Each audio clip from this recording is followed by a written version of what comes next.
a este debate sí vino el alcalde Petro, a que se ha invitado o citado. ¿Por qué? Porque en la Comisión Primera de la Cámara se le ha citado para que nos responda por casos de corrupción, que es distinto. Frente al auto de la Corte Constitucional,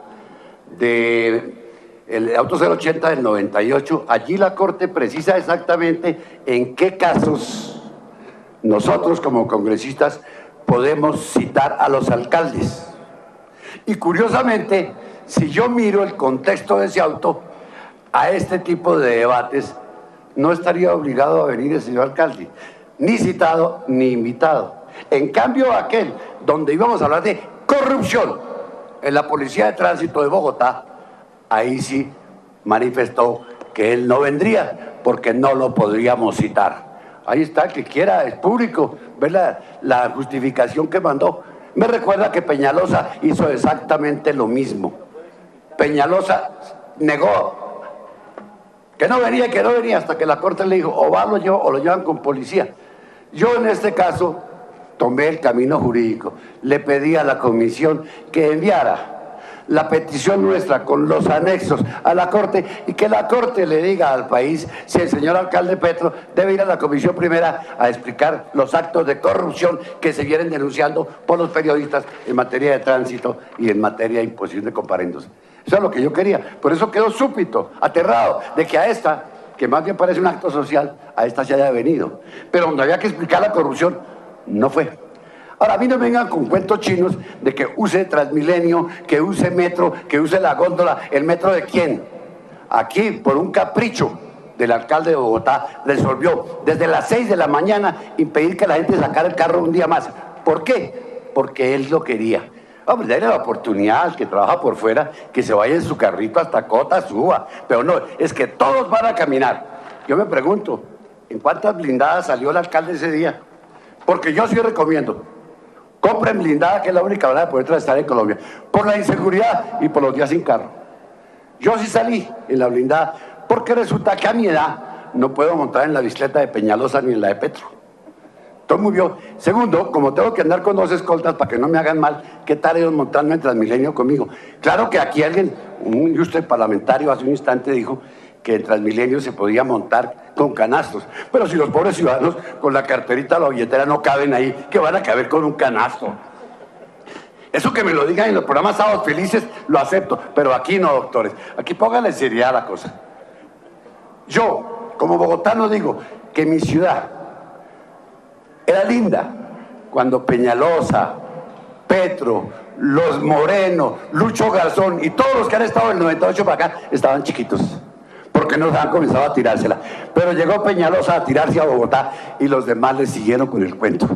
Yo siempre he dicho que a Bogotá le cambiaron el metro por 2 buses pegados y no me retracto.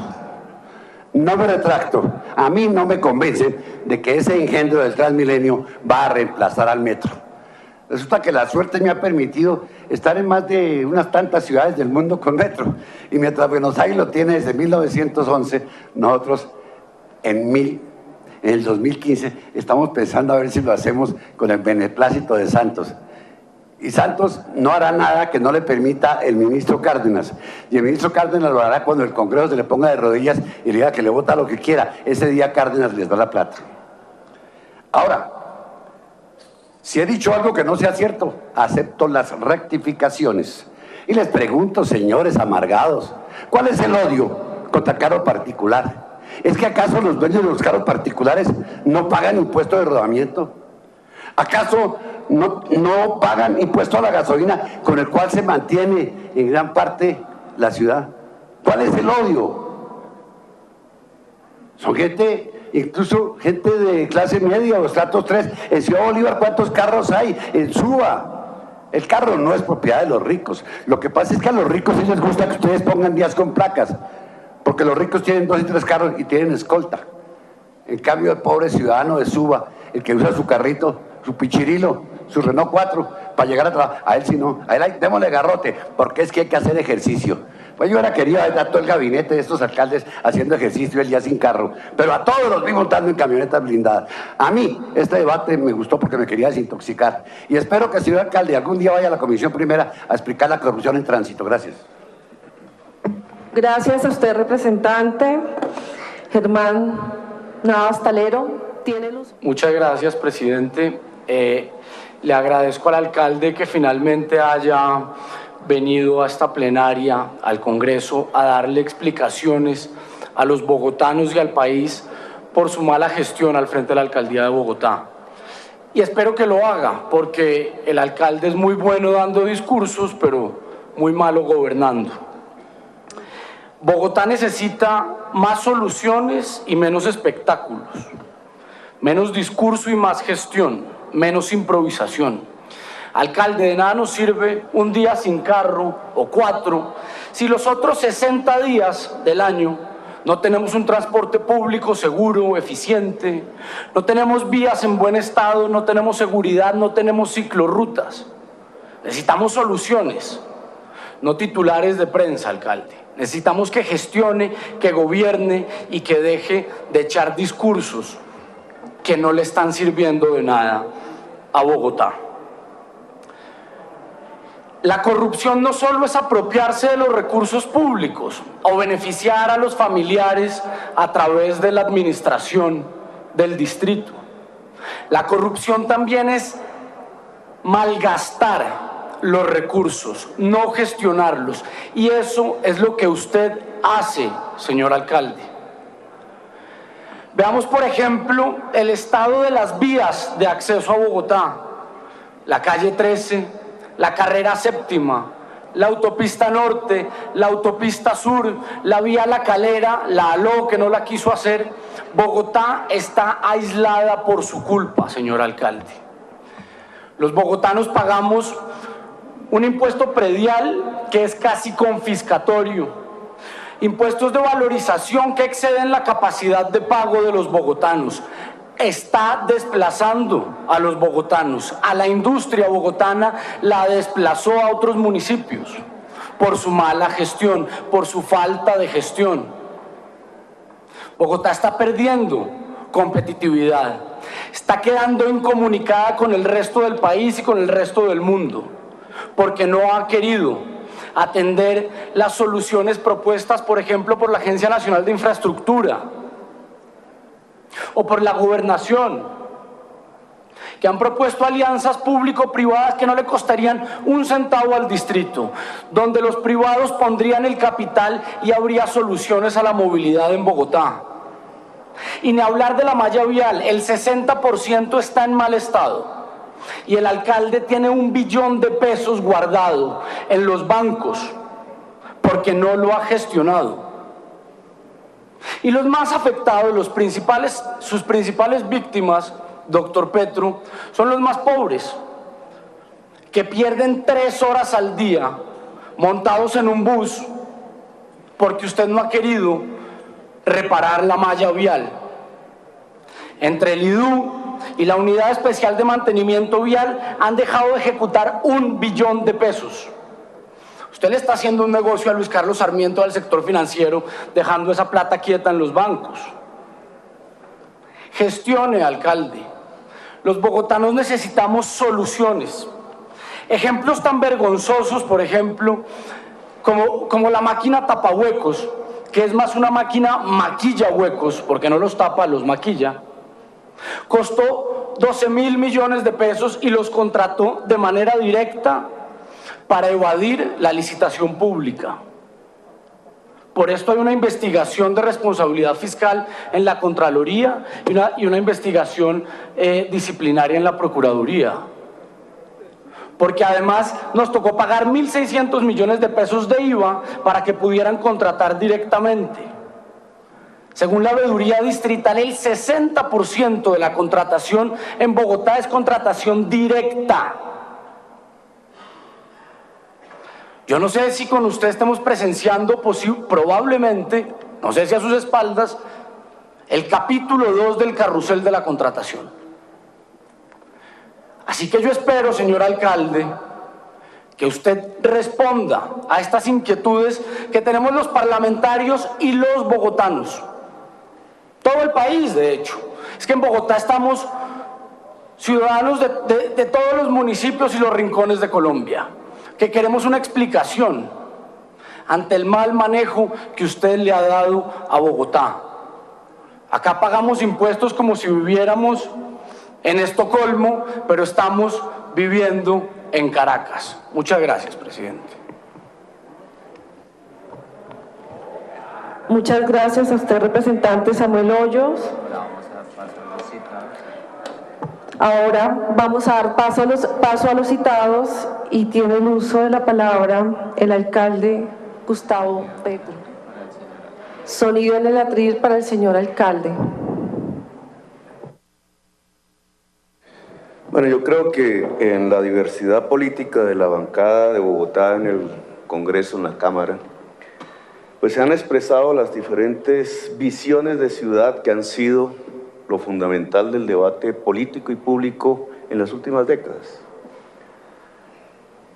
Lara, Cambio Radical, ha expresado aquí la posición de, más o menos, la que expresó el alcalde Peñalosa, de sustentar la movilidad de la ciudad sobre la base de la expansión del Transmilenio de solo bus.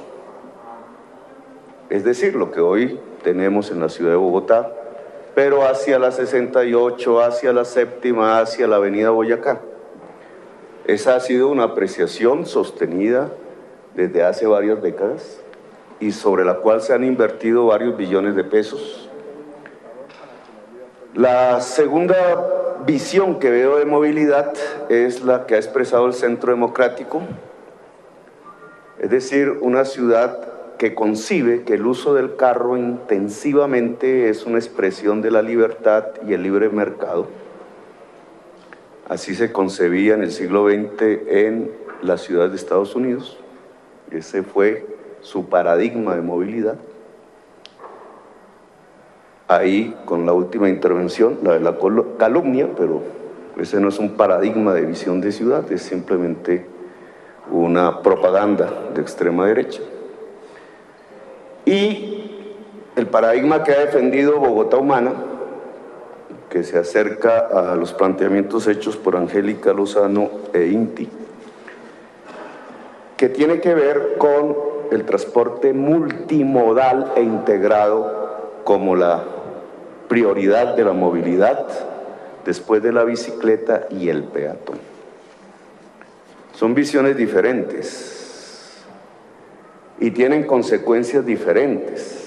Lo único que permitiría es que si el pueblo votó mayoritariamente por la visión del transporte integral y multimodal, no por las otras, pues entremos en debate, pero respetemos la que hemos defendido, porque tiene una legitimidad popular.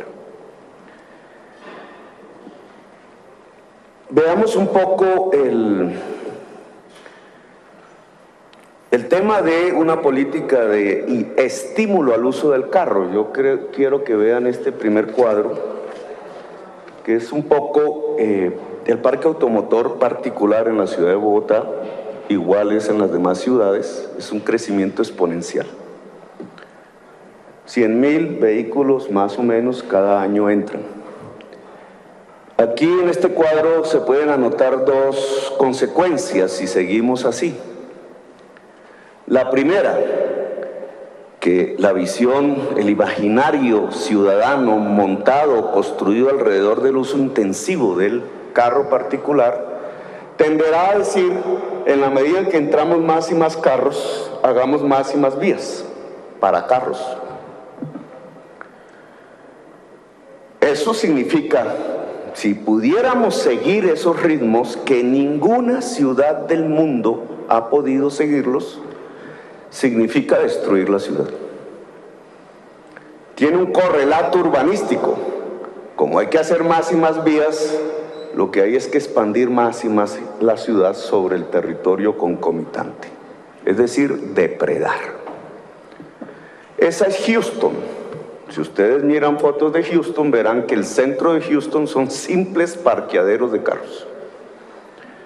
Esta visión anacrónica, en mi opinión, corresponde al siglo XX, de pensar que una ciudad se moderniza usando intensivamente el carro y por tanto adaptando la ciudad, no al revés, adaptando la ciudad a una infraestructura para carros que tiene que expandirse con velocidades iguales a las de la compra del carro, significa dejar de invertir en salud y educación. Significa trasladar ingentes recursos vitales para una sociedad humana hacia infraestructura para carros, que tiene que pagarlos la sociedad, nadie regala esa infraestructura. Significa una ciudad insostenible. Y por eso ya no hay ninguna ciudad del mundo que defienda ese modelo.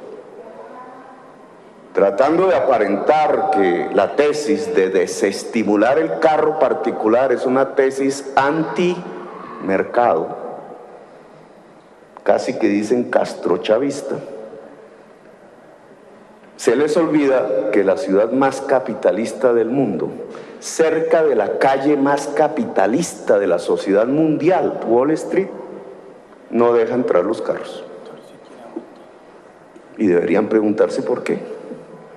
La ciudad de Nueva York, Times Square, la gran vitrina del capitalismo mundial, no permite entrar los carros. Y tiene razones de ser. No es sostenible, no solamente porque los recursos de una ciudad o de un país se irían en una infraestructura estéril, no solamente porque el urbanismo de una ciudad construida alrededor del carro, como el estado de la Florida, es profundamente costosa, solo permisiva en un país como los Estados Unidos, basado alrededor del consumo intensivo del petróleo, y por eso se desatan las guerras, sino que en tiempos del cambio climático, cuando los científicos del mundo han dicho a la humanidad: tenemos obligatoriamente, para preservar la vida, desconectarnos en nuestras economías del consumo del petróleo y pasar a energías sostenibles, hay que desestimular el uso del carro. Este planteamiento, defendido aquí por el Centro Democrático, no es sostenible. Una ciudad así va hacia el fracaso, y si así se moviera la humanidad, vamos hacia la extinción de la especie. El mercado debe regularse en función del interés general. Por eso se les olvidó a estos parlamentarios, cuando dicen que no estoy aplicando la ley, que la consulta popular me obliga a un solo día sin carro, lo cual es mentira. Me obliga a hacer un día sin carro, al menos, que es diferente. La segunda parte de la consulta no la mencionan. La segunda parte de la consulta votada por la ciudadanía bogotana es que en hora pico no se deben usar carros. Y lo votó la ciudadanía a partir del 2015. Tatiana. Entonces, aplicamos la segunda parte de la consulta. Ahora, esta tesis se sustenta por el gremio aquí presente, FENALCO, que ha venido esgrimiendo que las ventas del comercio se caen en un día sin carro. ¿Se puede medir el comercio en un día? ¿O hacen una encuesta que transmiten al público? ¿Cómo se mide el comercio en la ciudad de Bogotá? Objetivamente. Objetivamente se mide a través del impuesto que paga el comercio, el ICA. En los bimestres en donde ocurre el día sin carro, ¿disminuye el comercio a través de los años desde que comenzó la práctica? En ninguno. ¿No es cierto?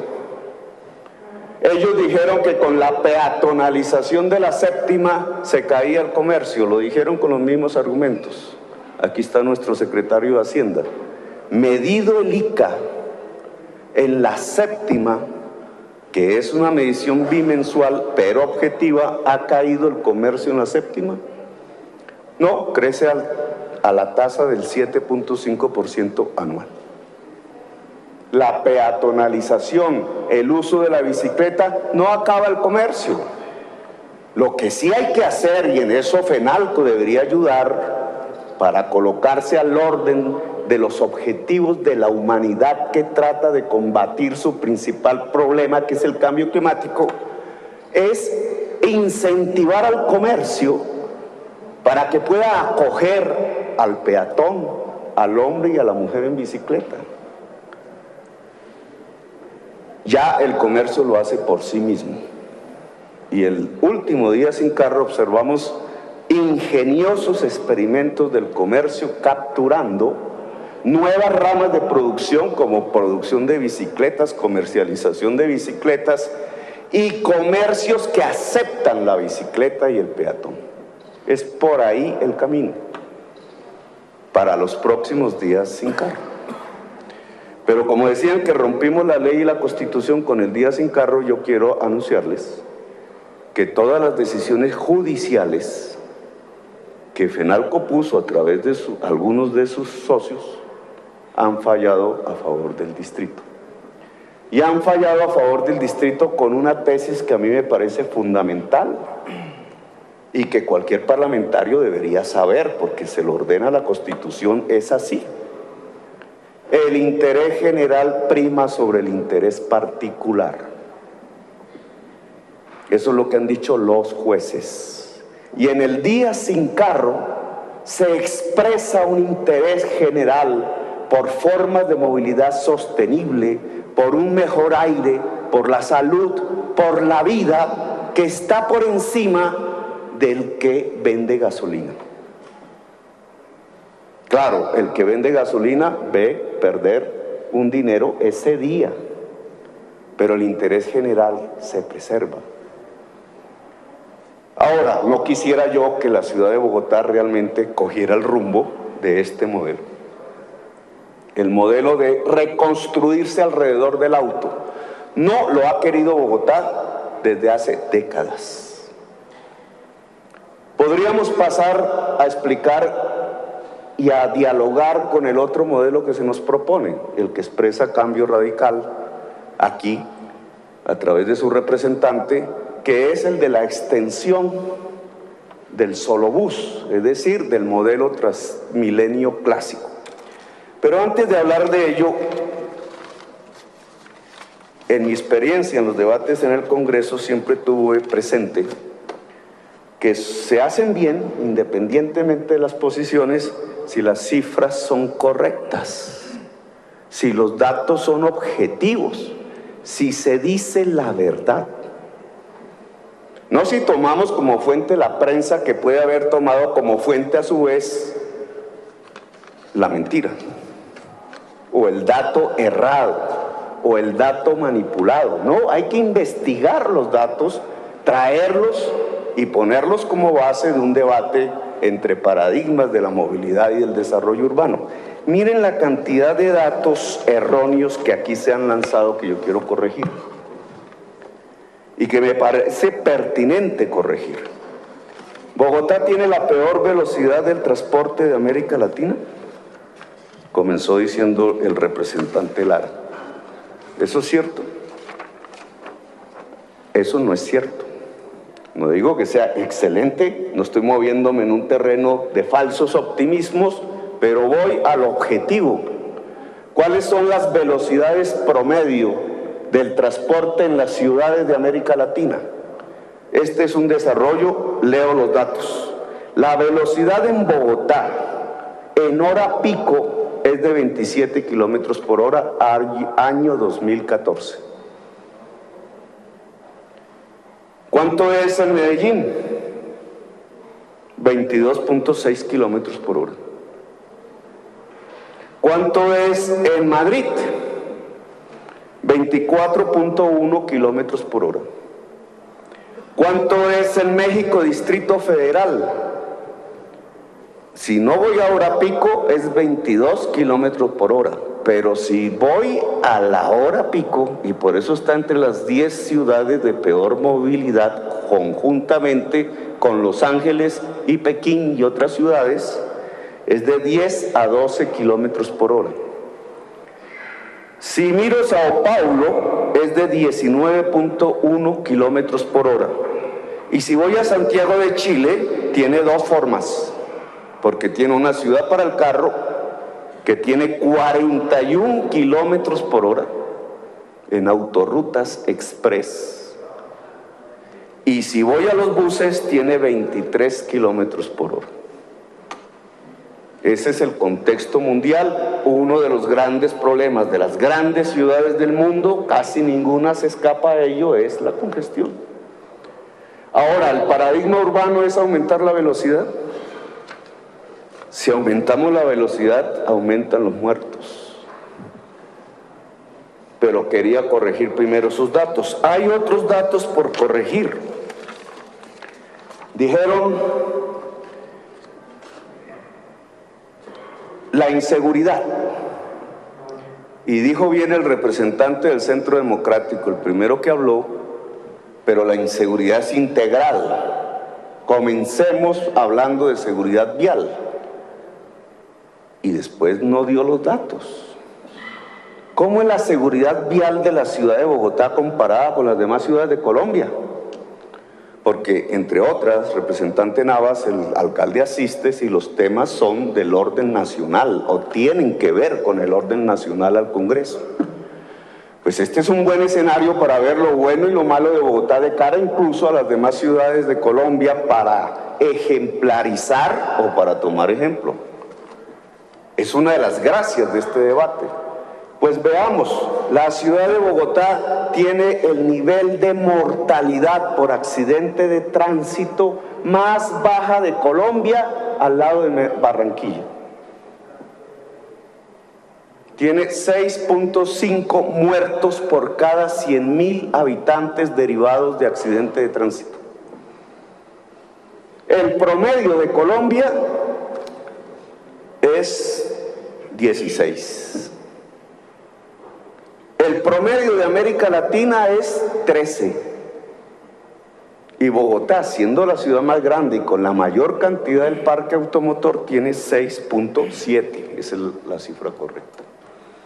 Derivamos de allí que entonces la accidentalidad vial de Bogotá está en el caos, es espantosa, está fuera de control, es la más baja de Colombia. Para no hablar de tasa de homicidios y otras circunstancias que nos separarían del tema.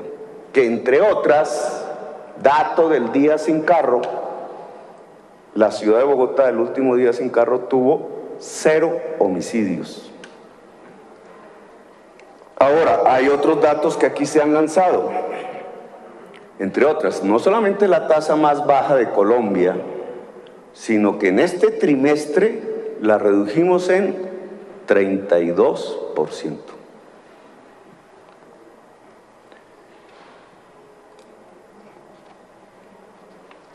Se dijo por un representante que las condiciones ambientales de Bogotá son caóticas. No son las mejores, es cierto. Ese es uno de nuestros grandes problemas como ciudad, pero los datos no dicen eso. Y quisiera un poco los datos, Susana, que no los tengo aquí. Los datos sobre el aire en Bogotá son los siguientes, antes de este cuadro. ¿Qué es lo que hemos hecho nosotros respecto a contaminación del aire, representante Lozada? Lo siguiente, estos son los datos. ¿Dice usted que tenemos el peor diésel? No. El diésel de Bogotá tiene 22 partes por millón de azufre. ¿Sabe cuánto es en Colombia? 50. Dice usted que el transporte público, porque no hemos chatarrizado, porque son los vejestorios que se pintan de azul, y entonces obviamente contaminan porque son vejestorios. Eso no es cierto. La política del SITP ha consistido no en sacar todos los buses anteriores, porque entonces el problema social que anuncia el representante Guevara sí que sería grave. porque al sacar a todos esos propietarios de buses, que son el 95% del transporte de la ciudad de Bogotá, hay que pagarles renta y hay que pagarles la chatarrización, y eso lo paga el usuario. Luego, el precio de la tarifa en un transporte completamente nuevo, que no tiene ninguna ciudad del mundo, sería tan alto que nos quedaríamos sin demanda, y además con un problema social agudísimo, porque se nos iría a la quiebra todo el transporte público masivo zonal de la ciudad de Bogotá. Por eso en el 2010 hicieron una postura de equilibrio que me parece correcta. No lo hice yo, pero me parece correcta. Y fue sacar los buses más viejos para la chatarrización y dejar los buses que tuvieran en promedio 10 años hacia acá en el sistema integrado de transporte público. Eso arroja un mejoramiento del aire. Por eso las cifras al respecto dicen que mientras en el 2008 la contaminación del aire de Bogotá en un 40% tenía que ver con el transporte público, eso ha bajado en el 2014 al 25%. ¿Dónde tenemos que hacer énfasis? En el transporte de carga. Pero los necesitamos a ustedes para que le pongan leyes y normas al transporte de carga para que también chatarrice y para que también se modernice en términos de energías sostenibles, menos contaminantes. No depende del distrito. Ahora, usted hablaba de las motos. Nosotros tenemos en 2 tiempos, que son las motos más contaminantes, 6.189. Antes eran 15.000. Han bajado y se van a volver 0. Es decir, es un problema superado en la ciudad de Bogotá. Por eso el transporte público arrojó como material particulado 1.400 toneladas al año en el año 2008 y hoy arroja al aire 946. Pero quiero que usted vea lo que ha pasado en relación a la estructura de la flota. Y ahí sí podemos ver este cuadro, que quiero que... ahí está. El futuro del programa de salto tecnológico es el último círculo. El azul son buses no contaminantes. El gris son los más contaminantes. En un gradiente de pre-euro, lo más contaminante sigue Euro 1, Euro 2, Euro 3, 4, 5, híbrido, gas natural y eléctrico, la última tecnología. Si usted ve los 2 cuadros primeros, que es lo que teníamos en el 2011 y lo que tenemos hoy, para no hablar del futuro, lo que tenemos es que en el 2011 solo el 5,1% de la flota era superior a Euro 4. Lo demás estaba por debajo, altamente contaminante. ¿Qué es lo que tenemos hoy, unos 3 años después? Lo que tenemos hoy es que el 22% de la flota está por encima de Euro 4, fundamentalmente Euro 5, y introdujimos la innovación no contaminante del híbrido. Aún nos falta el eléctrico. Pasamos del 5% de la flota al 22% de la flota. Es uno de los cambios más rápidos que en flota de buses hacia tecnologías sostenibles se ha dado en el mundo. No es suficiente, pero vamos aceleradamente. Y por eso la peor de las tecnologías, el pre-euro, lo más contaminante, pasó del 29% de la flota de buses a 0. Eso obviamente ha redundado en un mejor aire en la ciudad. Pasamos de 75 partes por millón en micras, en base 10, en el año 2007, a 49, y queremos bajar más este año. No es suficiente, deberíamos estar alrededor de 30 y más allá, pero la descontaminación que se ha presentado, el proceso de mejoramiento del aire en Bogotá es importantísimo al pasar de 75 a 49. Podríamos corregir más datos. El representante del Centro Democrático dijo: el hurto de vehículos se disparó. Por denuncia fue la base que él trajo, las denuncias. Es un mal medidor la denuncia, porque cualquiera diría, la gente no denuncia. Cuando se trata de robo de carros, sí, la gente denuncia. ¿Cuáles los datos alrededor de denuncia en hurto de vehículos? 2014, 613, 2015, 562 en el trimestre. Comparado este trimestre con el trimestre pasado. El dato que tiene el representante es erróneo. Pero no quiero corregir los datos y quedarme allí, sino pasar a explicar lo que estamos haciendo y para dónde vamos y cuáles son los conflictos y las tensiones. El representante Lara trae dos temas que son fundamentales.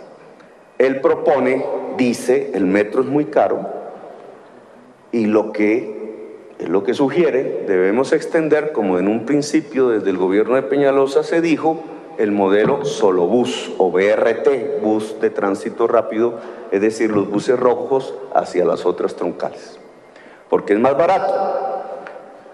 Según él, es mejor. Y además menciona el POT. Y entonces uno diría, ¿qué tiene que ver el POT con la movilidad? Mucho. Una mala movilidad es el producto de un mal urbanismo. Y esa es una tesis que a mí me gustaría que se profundizara. Las ciudades con mala movilidad son las ciudades que tienen un mal urbanismo, una concepción de ciudad equivocada. Houston, Los Ángeles, son ciudades que se expanden.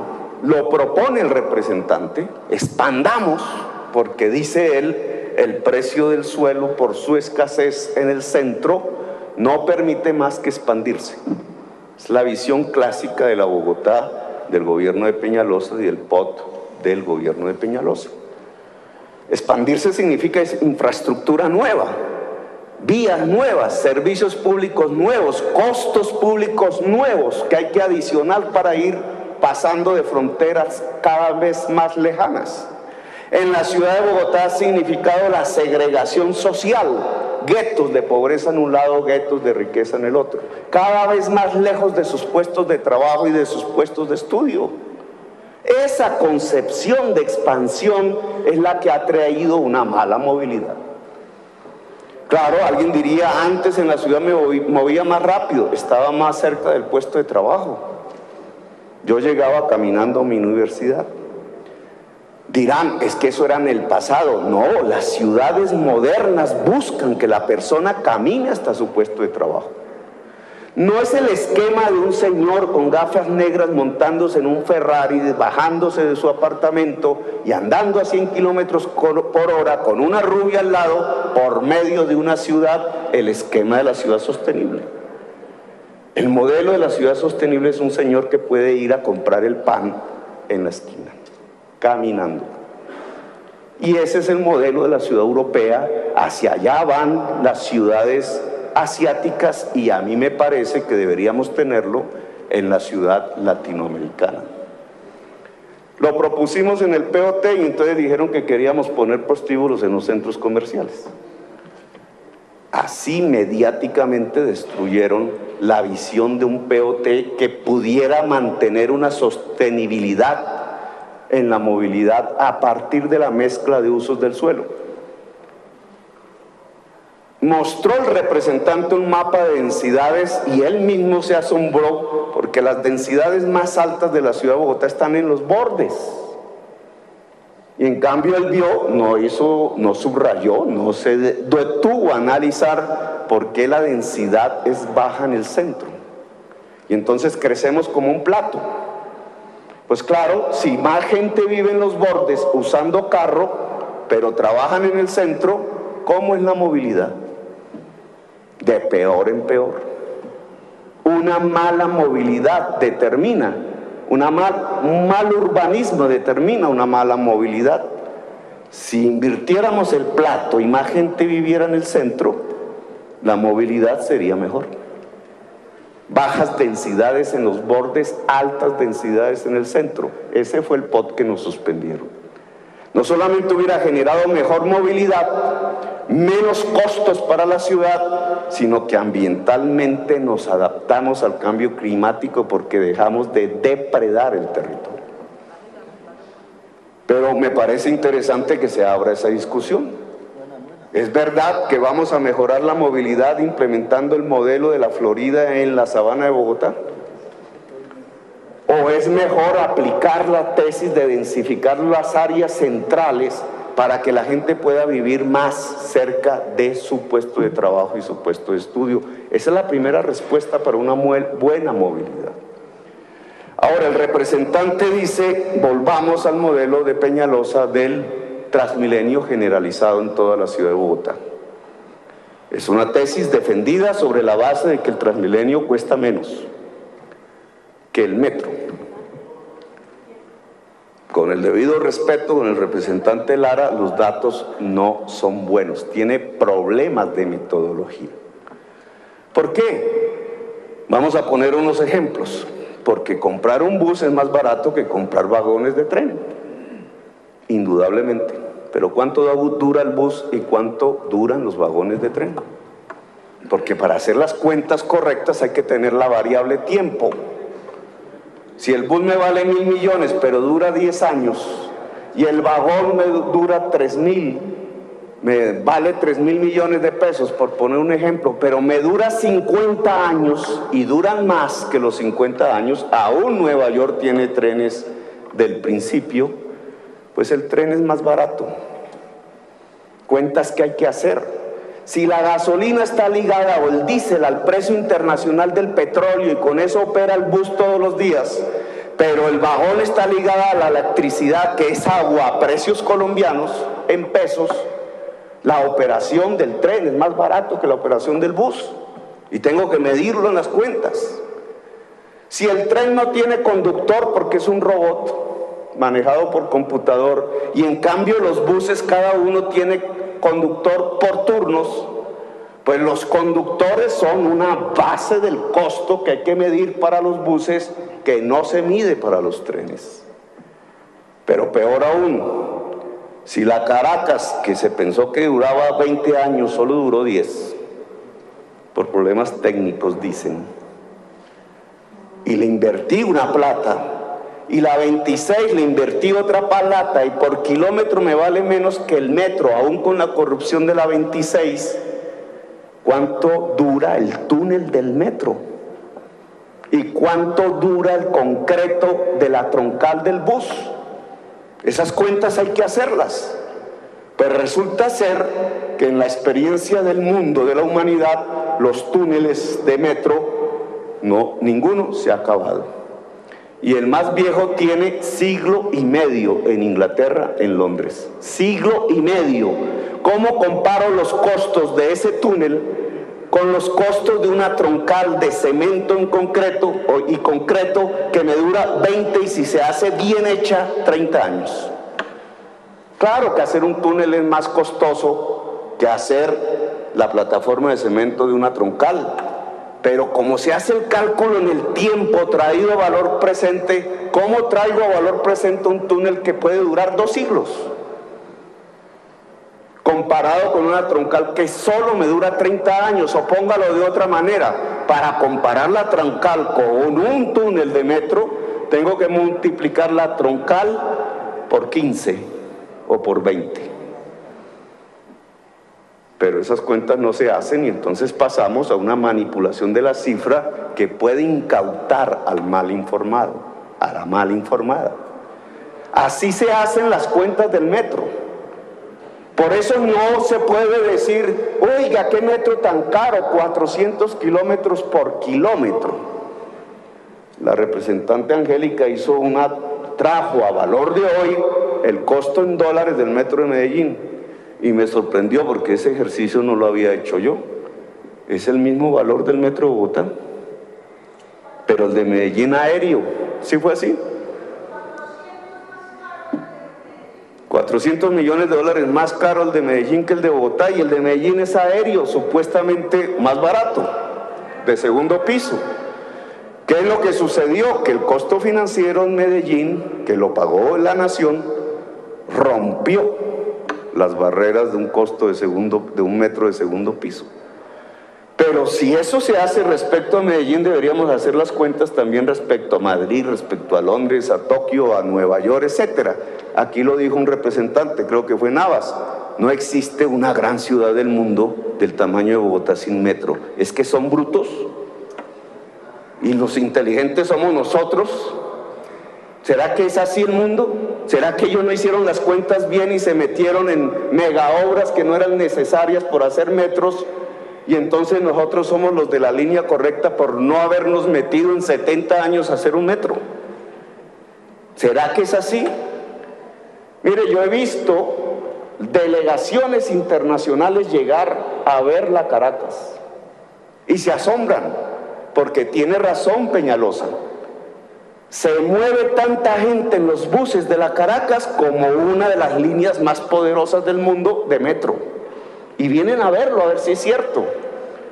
Pero no he visto una sola delegación internacional haciendo un BRT en su propio país igual que el de la Caracas. Vienen a mirarlo, pero no cogen ese ejemplo. No hacen eso. Hacen metros y BRT al mismo tiempo, y bicicletas, y peatonalizan, y mejoran las condiciones del peatón. Eso es lo que se llama un sistema multimodal, no unimodal. Trazar una ciudad para que solo se use el carro, o priorizando el carro, o trazar una ciudad más avanzada para que se use el transporte público masivo, pero sobre la base de solo buses, son dos visiones erróneas. La humanidad con la tecnología actual ha pasado a lo multimodal, y Bogotá va por ese camino, y Bogotá Humana lo defiende. Por eso defendimos el metro y lo defendemos. Ahora, el representante Lara fracasa por metodología en un número. Es que el metro no se mide dólares por kilómetro, que es una deficiencia metodológica colombiana de privilegiar las cosas sobre las personas. Se mide es por viaje, y se sabe si es eficaz o no. Una línea del metro en Barcelona hoy puede ser menos costosa que la de Bogotá, pero es absurdamente ineficaz comparada con Bogotá, porque no transportan casi personas. Porque es una ciudad de 3 millones y ya tiene 10 líneas, 8. Están haciendo la 9ª y tienen que paralizarla porque no hay demanda. Se mide por personas. Uno de los problemas del primer diseño del metro de Medellín es que, pensando en valorizar terrenos desocupados, práctica usual de nuestras élites, incluida en Bogotá, hacer riqueza de la renta del suelo, entonces no había demanda, y si no hay demanda, fracasa financieramente una línea de metro. Una de las ventajas de lo que hoy tenemos en Bogotá es que la línea está trazada por las más altas densidades y demandas del transporte público de la ciudad.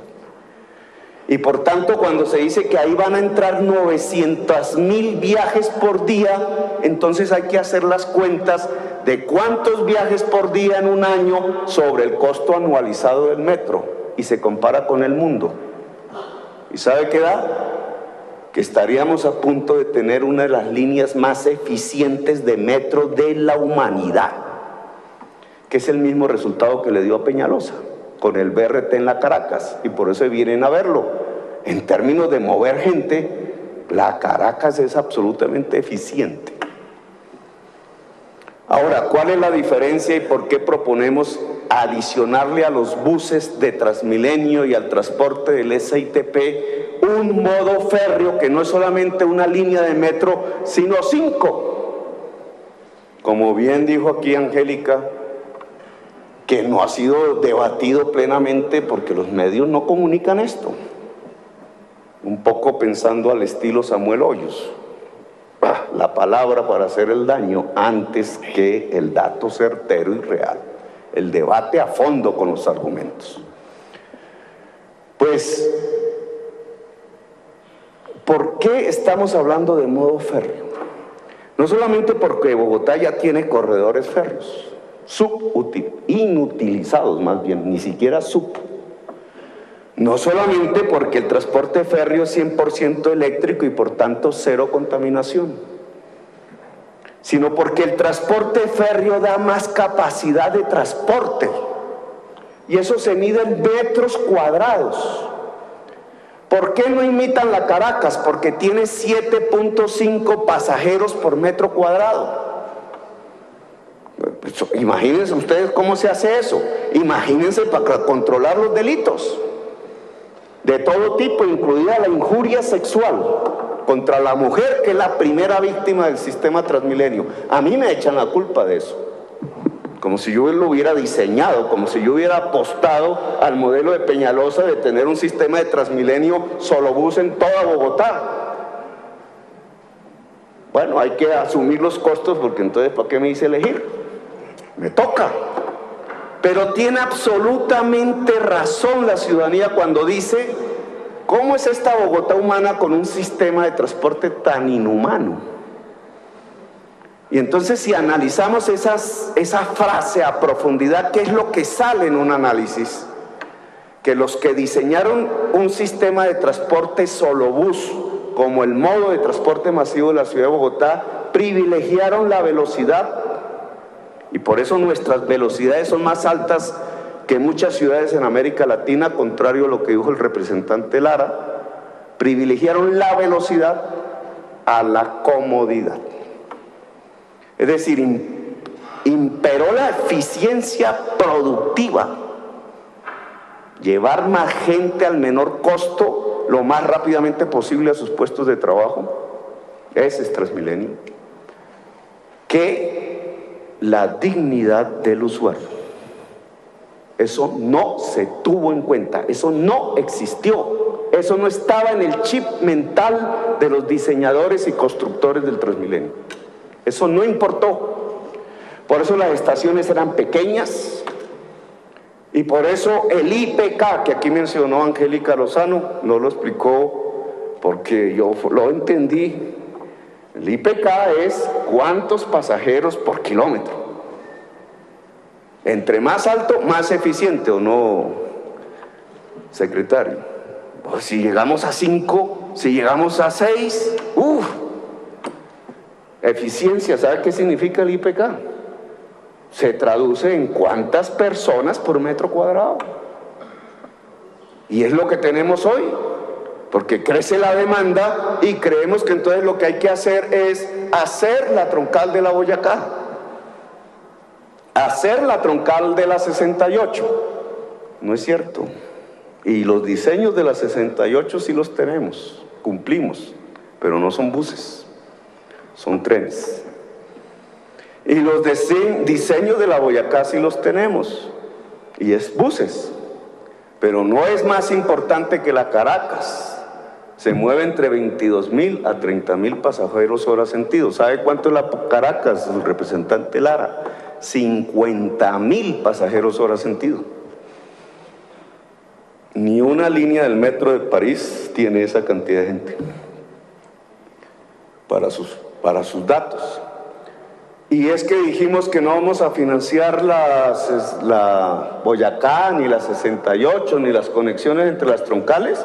Nosotros tenemos la plata en el cupo, usted lo dijo, no en los bancos. Ojo, el cupo no es plata en los bancos, el cupo es lo que se llama un cupo, es decir, una disponibilidad para endeudarnos.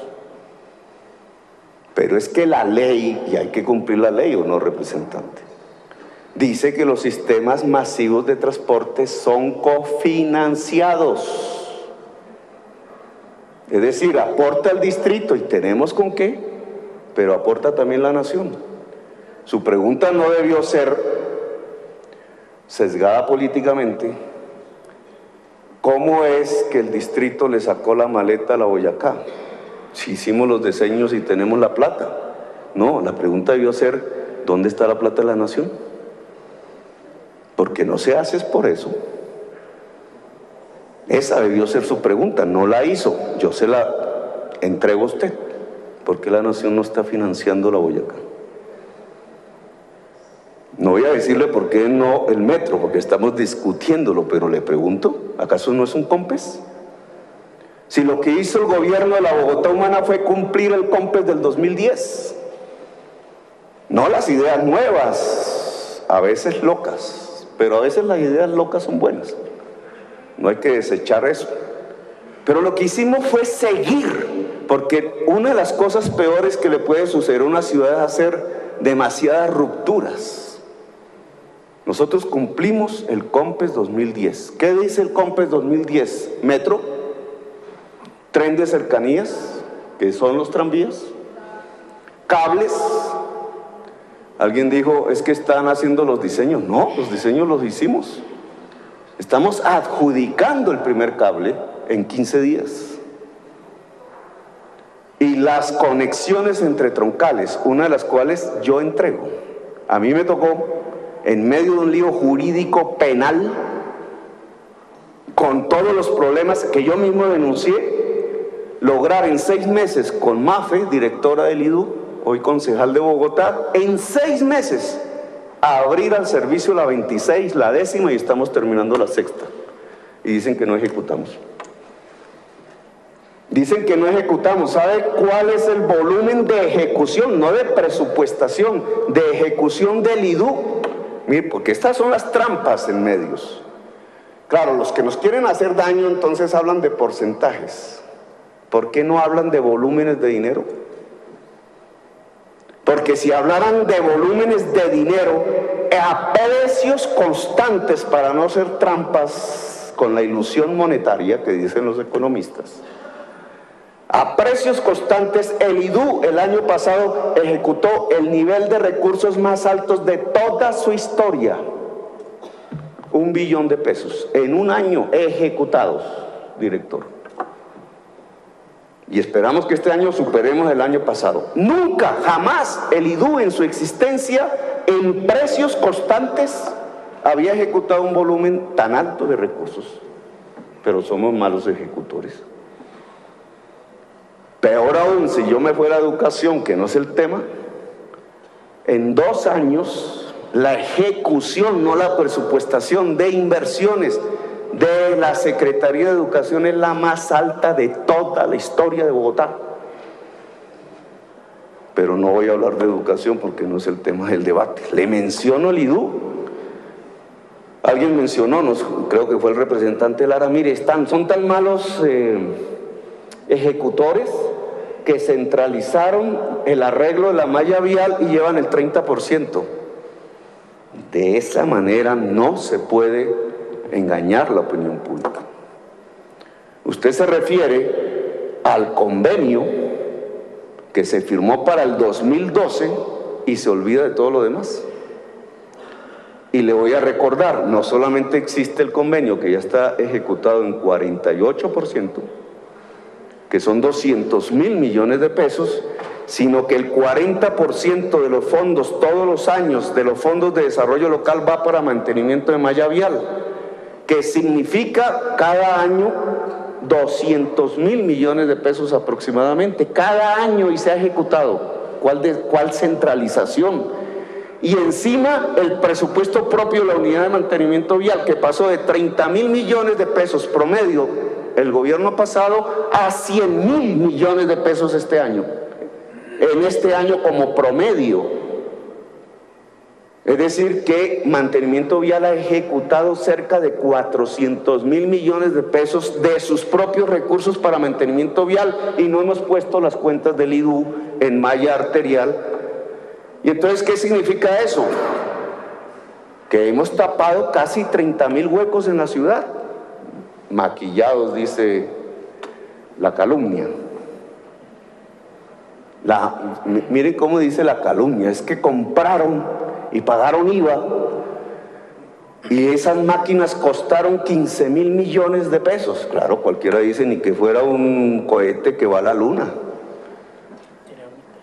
Calumnia. Nosotros no hemos comprado ninguna máquina y por tanto no hemos pagado IVA por máquinas. Lo que vale 15.000 millones de pesos no son las máquinas. Dejen de calumniar. Lo que vale 15.000 millones de pesos es el asfalto y se produce en Colombia. Y el precio por metro cúbico de ese asfalto aplicado a través de esas máquinas que no pueden ser de nuestra propiedad porque son un invento patentado, es más barato que lo que hacían nuestras formas tradicionales de tapar huecos, o sea, reparchear en volqueta y con obreros de pico y pala. Y por eso, y no solamente más barato, sino más rápido, y por eso es que hemos tapado en conjunto, entre todas las tecnologías viejas y nuevas, 30.000 huecos en la ciudad de Bogotá.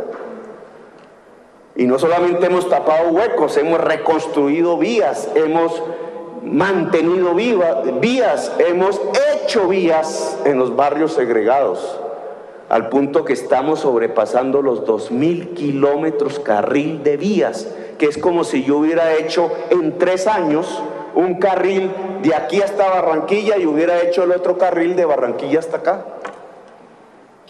Dígame en qué gobierno nacional, incluidos los del Centro Democrático, ha hecho una carretera en ese tiempo, de ese tamaño. Lo hemos hecho al interior de Bogotá. No es suficiente aún. Y no es suficiente aún por decisión de este gobierno, sino porque durante 30 años no se hizo mantenimiento a la malla vial. Y entonces los datos hay que decirlos correctamente. Estamos recuperando en la Bogotá humana la malla vial de la ciudad de Bogotá, abandonada por 30 años. Pero vamos otra vez al paradigma de la movilidad. Claro que hay que cambiar el urbanismo, lo intentamos. El ministro del partido del doctor Lara en vivienda lo impidió. ¿Con qué argumento? Desconociendo la tesis básica de la economía, la teoría de Ricardo de la Renta. Dice el representante Lara, no fueron capaces de hacer los cobros por congestión, que es la alternativa al pico y placa, ¿cierto? No fuimos capaces. Hicimos los estudios, ¿cierto, Constanza? Y tenían que ser aprobados por el Consejo. 2 veces lo presentamos al Consejo. Adivine qué hizo su partido con el proyecto. Porque eso es lo primero que uno tiene que hacer aquí cuando se para y lanza una crítica. No fueron capaces de hacer los cobros por congestión. Pues yo le pregunto, ¿y por qué su partido los hundió? Si usted dice y coincide conmigo en que era un buen mecanismo, ¿por qué su partido los hundió? ¿Por qué votaron en contra? 2 veces, y no solamente a Petro, porque el segundo proyecto lo presentó Pardo, o el primero, sí, lo presentó Pardo, y también lo hundió. Le votó en contra el Partido Liberal y Cambio Radical y la U. ¿Por qué? Entonces, ¿ellos sí no son responsables? ¿Por qué su partido no votó a favor de la creación de la empresa Metro de Bogotá? Pero no quiero politizar demasiado el debate. Lo que quiero decirle es que los vagones de tren ofrecen más metros cuadrados para la capacidad de transporte de la ciudad de Bogotá. Y que si yo le junto a los buses las 5 líneas del metro, las del metro ligero y las del metro pesado, entonces una variable que nunca estuvo en la mente de los que diseñaron el transporte de Bogotá aparece: la humanización a partir de la comodidad del usuario, que es un objetivo de una Bogotá humana. Yo quiero mostrarles aquí el mapa, creo que es el último, de la red. Ya está. No mostramos el de la velocidad, pero vamos a mostrar. Esa es la.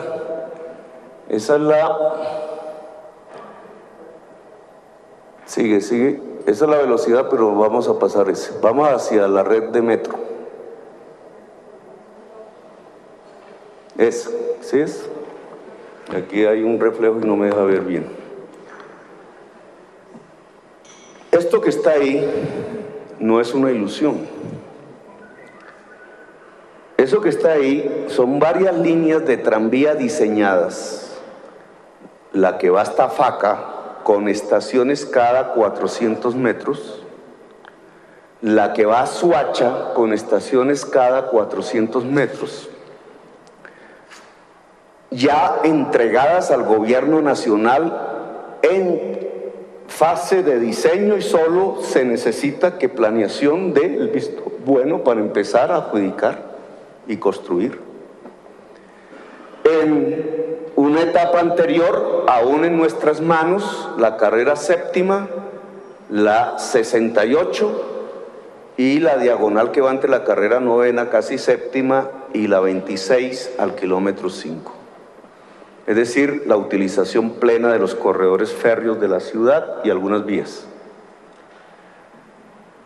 Dos de ellas ya entregadas al gobierno nacional. No se necesitan más estudios realmente, en diseño. 80% financiación privada. 20% que se puede extender a 30% con la aprobación hoy de la ley del plan de desarrollo del gobierno nacional para los tramos en Cundinamarca. Los tramos en Bogotá están plenamente financiados. Y adicionalmente la primera línea del metro. Si nosotros empezamos la construcción de este modo férreo de transporte articulado a los buses, la cantidad de metros cuadrados de capacidad de transporte se incrementa sustancialmente en la ciudad de Bogotá, y por tanto podemos bajar de 7.5 pasajeros por metro cuadrado que hoy tenemos dentro de los buses a 5, y ojalá buscar el estándar internacional, que es 4. Eso se llama humanizar. La mayor parte del costo del tranvía es privado. Se sostiene con tarifas, lo cual indica que el kilómetro de tranvía en infraestructura construido es más barato que el de bus. Estas 5 propuestas que ya están diseñadas equivalen a 10 troncales de Transmilenio de buses en la ciudad de Bogotá. Esa es la dimensión de lo que hemos hecho en estos 3 años. Lo que ningún gobierno en el pasado puede mostrar, porque si acaso Mocus quizás puede decir, puede hacer más de una troncal de Transmilenio. Ninguno más pudo. La 26 se hizo en 3 gobiernos. Comenzó con Lucho, al final siguió con Samuel, con sus sucesos, y finalmente fuimos nosotros los que terminamos abriendo el servicio a los 6 meses de comenzado el gobierno. Yo entregué 26 décimas y vamos a terminar la 6ª que comenzó y terminó en nuestro gobierno. Pero aquí van 10 troncales de Transmilenio en buses, pero vueltos corredores férreos en trenes. ¿Lo podemos hacer? Entonces, ¿qué ha hecho el distrito? Solo papeles de estudios, dice la gente. La gente dice, estamos llenos de estudios del metro. Mentira. No existe un solo estudio en 70 años del metro. El primer estudio de ingeniería básica avanzada que se ha hecho en la historia de Colombia, en Bogotá, sobre metro, lo hicimos nosotros. Y lo entregamos, lo terminamos, lo hicimos a tiempo. No solamente estudios, dinero. Bogotá pone el dinero. Ya lo tenemos. Bogotá ya tiene el dinero para su parte en el metro. No necesita poner en tranvías ni un peso. Todo es financiación privada. Pero nosotros no solamente tenemos 2.4 billones de pesos del cupo, hasta 2.4 billones. Nosotros tenemos 3.1 billones de tarifas en pasajes al precio de hoy para subirse a un bus. Es decir, suben 5.5 billones de pesos. Y no les voy a hablar de las reservas, que es dinero del distrito en las arcas contables de nuestras empresas públicas, que suman más de 4 billones de pesos. Sin entrar a dialogar sobre las tasas de uso del suelo, valorización, etcétera, sin mencionar eso. 5.5. Nosotros tenemos que poner el 30% de acuerdo a la ley, mínimo. El metro con costos financieros más la Boyacá más las intersecciones, la bolsa que llamamos nosotros, de todas esas obras valen 20 billones. ¿Cuál es el 30%? 6. Es decir, el distrito hoy tiene el dinero para pagar su 30% en la bolsa. Para el metro y para las obras del COMPES, incluida la Boyacá, representante. ¿Dónde está el resto? Porque de acuerdo a la ley lo pone la nación. No me haga a mí el debate sobre cómo hacer que la nación ponga el resto. Pregunta que está por responder. Bueno, y si la nación, de acuerdo a la ley, pone el 70%, ¿dónde está el resto? Porque el distrito ya cumplió estudios y dinero. Claro que el distrito puede poner más allá del 30%. Pero el debate debe centrarse en dónde está el dinero de la nación para el resto. Pero creo que yo no soy el que tiene que responder eso. Los debates que están por seguir en la estructuración financiera del metro y de las líneas del tranvía consisten en saber cómo la nación puede poner lo que hace falta para completar la financiación del metro. El metro puede empezar a adjudicarse ya. Los tranvías pueden empezar a adjudicarse ya. Alguien mencionó, ¿necesitamos hacer un solo contrato de metro por todas las obras hasta la 127? No. Hay otras alternativas, están en discusión. Podemos comenzar por unas partes que son indispensables para la continuación de las otras, siempre que se garantice la continuación de las otras.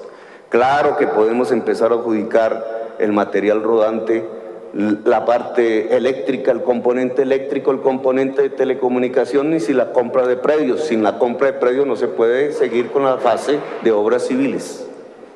¿Tenemos la plata para ello? Sí. La tiene toda el distrito. Incluso no se necesita que la nación tenga la plata ahora, se necesita que la plata la comprometa la nación para después. ¿Cómo se hace eso? Con un COMPES. Está la bancada de Bogotá, tanto su extrema derecha, el centro democrático, el polo que aquí se expresa, los otros partidos, cambio radical que tiene la vicepresidencia, dispuesta toda la bancada a ayudarnos a que, teniendo estas bases que nunca en la historia de Bogotá se habían dado, podamos lograr que la nación y el distrito con voluntad política inicien las adjudicaciones. Yo pienso que sí, que esto no se va a repetir, que este es un momento, por coincidencias, por muchas razones, histórico, que nos permite por primera vez montar el modo férreo articulado e integrado a los demás modos del sistema integrado del transporte público. Podemos, estamos listos, solo se necesita dar los pasos inmediatos para iniciar un proceso de adjudicación. No creo en un modelo de solo carros. La política del distrito, quiero que esto lo tengan claro hasta que termine este gobierno y no sabemos el que sigue, pero ha sido así en varios gobiernos, es que priorizamos el peatón.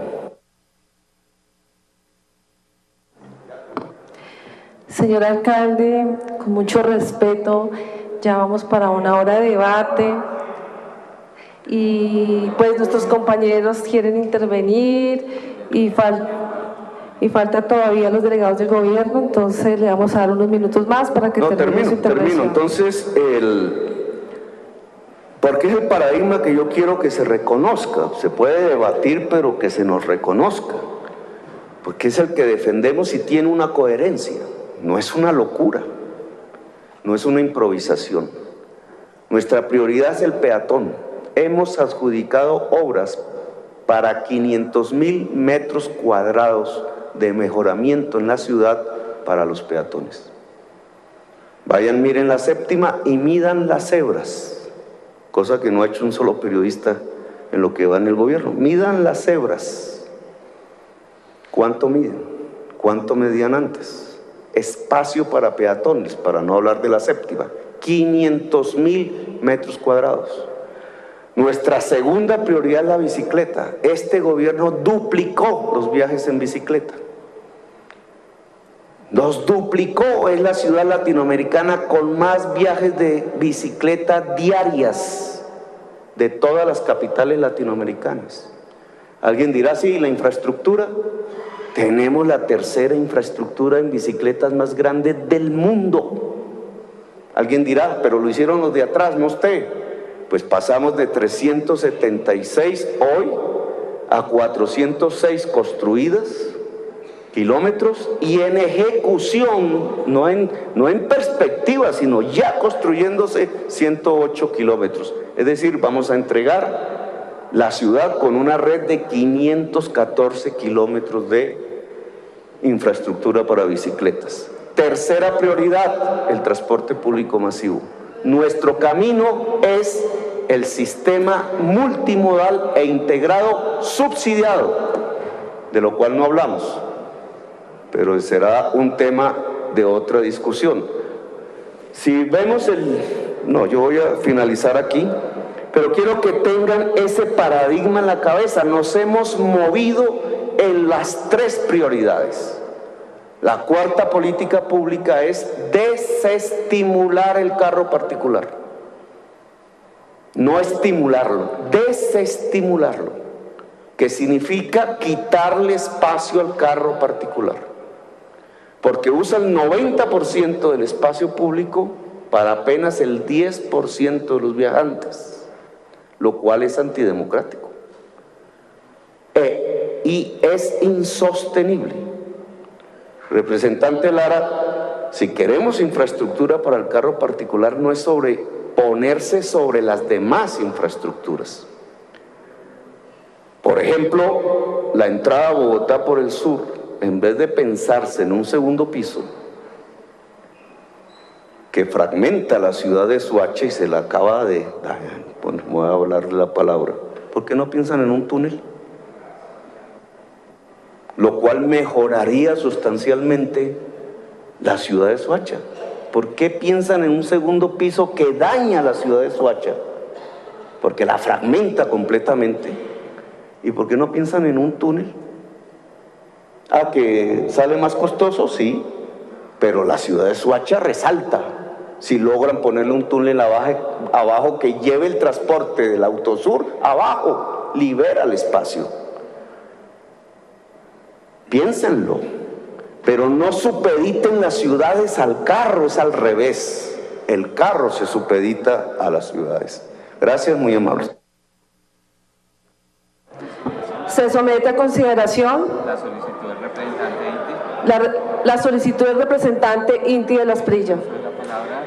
Tiene el uso de la palabra el representante Lara. Tiene el uso de la palabra el representante Lara. Sonido para el representante Lara. Gracias.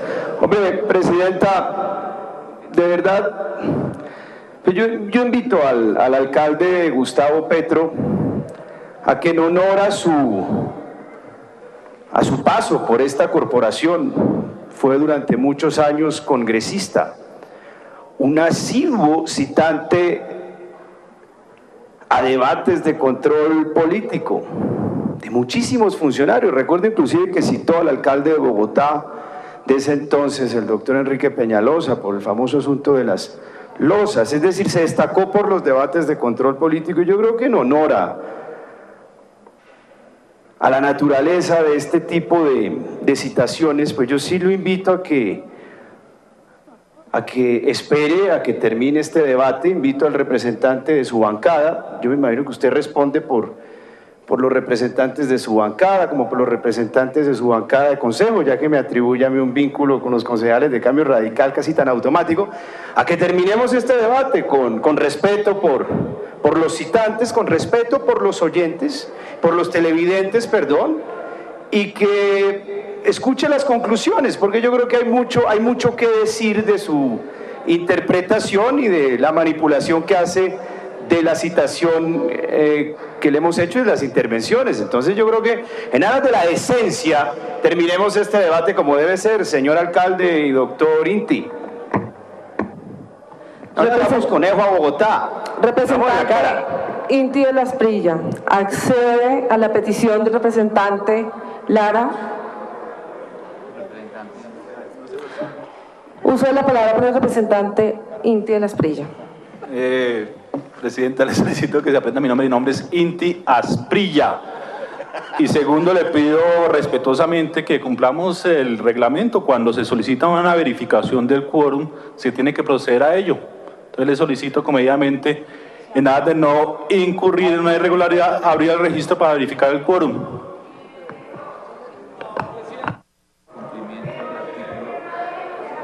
Compañeros, en cumplimiento del artículo 109 de la ley quinta, tengo que tomar esa decisión. Entonces, señor secretario, sírvase a verificar el quórum existente. Señores de cabina, a favor, abrir el registro. El estado del quórum. Señora presidenta, se ha desintegrado el quórum deliberatorio. Señor secretario, sírvase a anunciar proyectos. Pasajeros, proyecto de ley número 178-2013, Cámara 122 de 2013, Senado, por medio del cual se declare el agua de panela como bebida nacional, símbolo de nutrición, salud y patrimonio gastronómico y cultural de la nación.